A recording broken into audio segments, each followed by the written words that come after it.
Episode 6 is titled, In the Name of the Father. Derry isn't just haunted by Pennywise. It's haunted by fathers. Welcome to New Plot Verse. And today we're diving deep into Welcome to Derry Episode 6. In the Name of the Father, an explosive chapter that's all about generational trauma, betrayal, and the sins that Pennywise loves to feed on. This episode pulls back the curtain on the Hanlon family, on Ingrid's shocking origin, and on a mob-fueled Derry spiraling into darkness. This is your full spoiler recap and ending explained. So balloons up because things are getting nasty in Derry. The episode opens with a gorgeous, unsettling black and white sequence set in 1935. We aren't told why.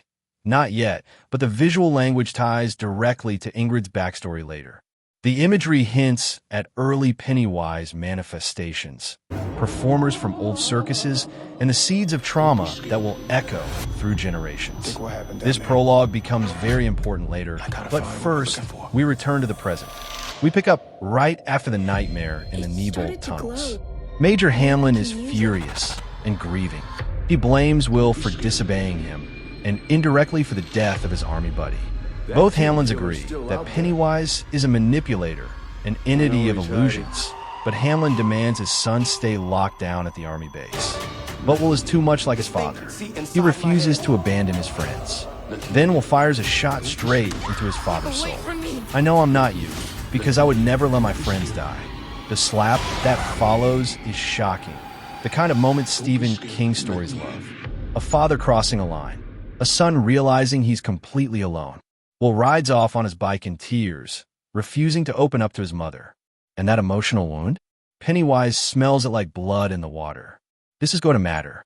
The town is hunting Henry Grogan.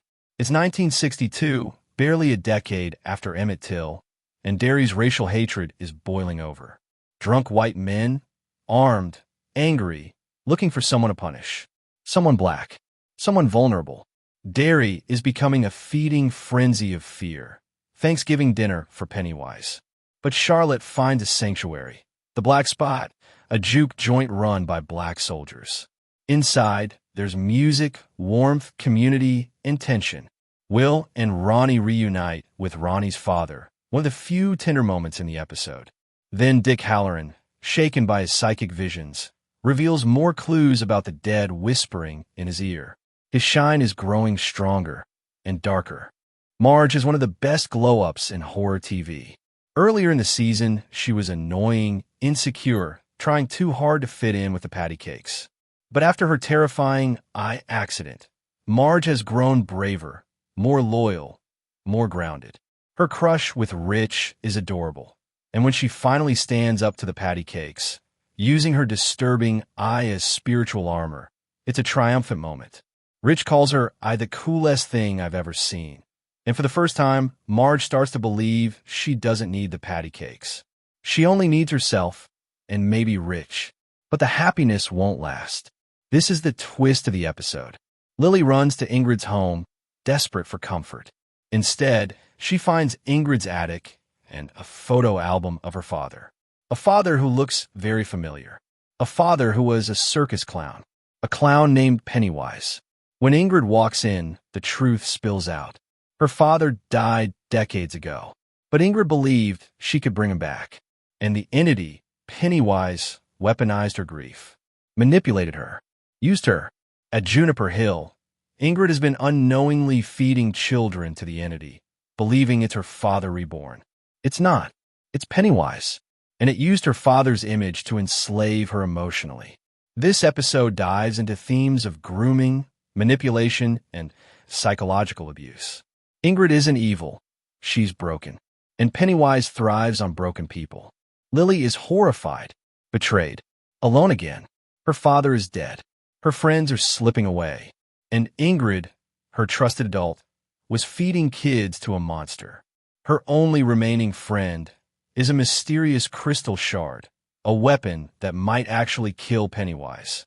She flees on her bike, bleeding, isolated, and heading toward destiny. Back at the Black Spot, the mood is bittersweet.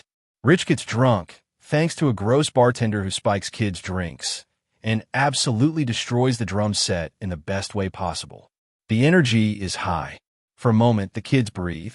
Then the mob arrives. A white supremacist mob. The future Maine Legion of White Decency storms the building. Someone tipped them off about Hank, and the only one who knew is likely Ingrid. The episode ends on the brink of racial violence and supernatural horror converging. Ending explained. What episode 6 sets up? Here's what we think. 1. Pennywise is feeding off all of this. Fear, racism, betrayal, broken families. Derry is becoming a buffet, and the entity is growing stronger. 2. Will's emotional wound is going to attract Pennywise. The show is telegraphing it heavily. Pennywise will target Will's shame and self-blame. 3. Ingrid's past ties directly into the 1935 prologue. Her father's circus timeline connects to early Pennywise lore. Expect episode 7 to reveal whether Pennywise chose her family long ago. 4. The crystal shard is a major weapon. Its glow, its significance. This may be the earliest version of the ritual of Chud tools or early anti-Pennywise artifacts. 5. Derry is collapsing. A racist mob plus Pennywise's hunger equals a catastrophic episode 7 incoming. Episode 6 is one of the darkest and most emotionally heavy chapters so far. It reveals new lore, deepens character arcs, and pushes Derry into total chaos. Next week, expect pain, expect blood, and expect a lot more Pennywise. If you want episode 7 covered the minute it drops, stay tuned, subscribe, and don't blink. Derry never sleeps. This is New Plotverse. See you in the next breakdown.